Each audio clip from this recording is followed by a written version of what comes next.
আল্লাহ বললেন আল কারিআতু মাল কারিআতু ওয়া মা আদরাকা মাল কারিআ। ও নবী, আপনি জানেন না কি আল কারিআ মানে কি? ভয়ঙ্কর আওয়াজ, বজ্রনিনাদ। ওই ইসরাফিল 3টা ফুৎকার দিবে। চিৎকার করে বলেন কয়টা? প্রথম ফুৎকারের নাম নাফখাতুল ফাজা, বিকট এক ফুৎকার। ওই ফুৎকার দেওয়ার সাথে পুরো পৃথিবীটা লন্ডভন্ড হয়ে যাবে।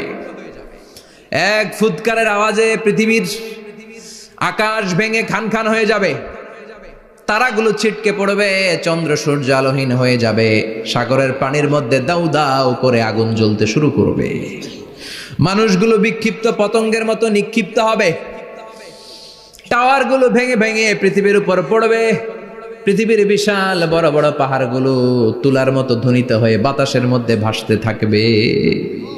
এটা হচ্ছে আল কারিআ মাল